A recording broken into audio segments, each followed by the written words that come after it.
और 12 जून को कांग्रेस की राष्ट्रीय महासचिव प्रियंका गांधी वाड्रा जबलपुर के दौरे पर आ रही है। इस दौरे के साथ ही कांग्रेस मध्य प्रदेश के 2023 विधानसभा चुनाव का शंखनाद भी कर रही है, जिसे लेकर कांग्रेस उत्साहित है।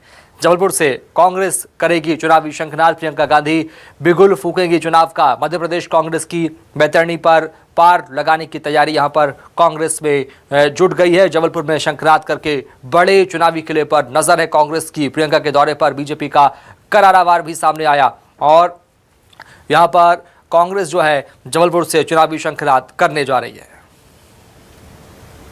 जबलपुर से कांग्रेस करेगी चुनावी शंखनाद, प्रियंका गांधी फूकेंगी चुनावी बिगुल। मध्य प्रदेश में कांग्रेस की वैतरणी पार लगाने की तैयारी। जबलपुर में शंखनाद कर बड़े चुनावी किले पर नजर। प्रियंका के दौरे पर बीजेपी का करारा वार।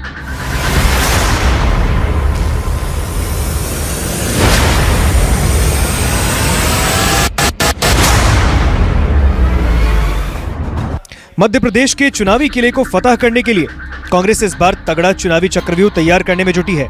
इसका अंदाजा इसी बात से लगाया जा सकता है कि इस बार प्रियंका गांधी खुद इसकी कमान लेती दिख रही हैं। उनका 12 जून यानी कल होने वाला जबलपुर दौरा इसी ओर इशारा करता है, जहां से प्रियंका कांग्रेस के लिए चुनावी रणभेरी फूंकने वाली है। यहां सवाल उठता है कि आखिर प्रियंका जबलपुर से इसका आगाज क्यों करने जा रही हैं? इसके पीछे बड़ी वजह क्या है? दरअसल प्रियंका गांधी के इस दौरे के दौरान एक साथ कई वर्गों को साधने की तैयारी की गई है। खासकर हिंदू और आदिवासी वोटरों पर कांग्रेस की पैनी नजर है, जो चुनाव का समीकरण बदल सकते हैं। यही वजह है प्रियंका गांधी के इस दौरे की शुरुआत नर्मदा नदी के ग्वारी घाट पर पूजन से होगी, जिसके जरिए आदिवासी वोटरों को साधा जा सके। यही नहीं, प्रियंका गांधी गोंडवाना साम्राज्य की वीरांगना रानी दुर्गावती की प्रतिमा पर श्रद्धा सुमन भी अर्पित करेंगी। यानी एक साथ कई लक्ष्यों को भेदने की प्रियंका कोशिश करेंगी। क्योंकि आदिवासी समाज निश्चित रूप से प्रियंका गांधी जी को इंदिरा गांधी जी की छवि के रूप में देखता है। क्योंकि मैं तो उस क्षेत्र से विधायक हूँ और हमारा जबलपुर गोंडवाना की राजधानी था ही। तो जब मैं उनसे पूछता हूँ तो इंदिरा गांधी जी को आदिवासी बहुत प्यार करता है, बहुत सम्मान देता है प्रियंका जी को, क्योंकि इंदिरा जी ने आदिवासियों के हित में जो काम किए, यह समाज एक तो ईमानदार है, दूसरा अगर उनके लिए कोई थोड़ा सा करे तो उसको कभी भूलते नहीं। इसलिए यह समाज पूरा प्रियंका जी को इंदिरा जी के रूप। जबलपुर और उसके आसपास के इलाकों का आखिर इतना महत्व क्यों है और इन इलाकों में सीटों की गणित क्या है, तो वो भी आपको बताते हैं। महाकौशल अंचल में जातिगत सीटों का गणित। जबलपुर में 8 सीट में 2 सीट रिजर्व है। सीहोर विधानसभा एसटी के लिए रिजर्व है। मंडला जिले में 3 की तीनों सीट एसटी के लिए आरक्षित है।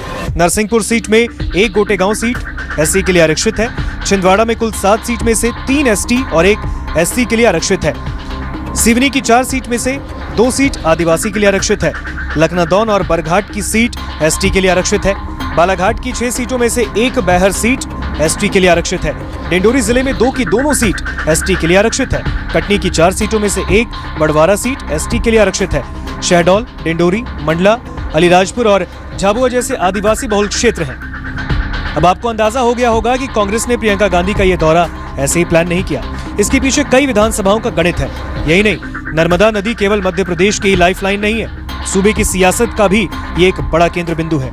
इसके पीछे कारण भी बड़ा है। दरअसल नर्मदा नदी के आसपास करीब 120 विधानसभा सीट आती हैं और यही वजह है कि हर किसी राजनेता की नजर नर्मदा नदी पर होती है। कांग्रेस जहां प्रियंका के दौरे को लेकर इतनी उत्साहित है, वहीं बीजेपी इसकी हवा निकालने में जुटी है। प्रियंका जी आए या राहुल गांधी जी आए, प्रियंका जी वहां भी गई थी बरेली, राहुल गांधी जी भाग के चले गए, चुनाव हार गए, प्रियंका गांधी जी थी वहां। और कौन था जी?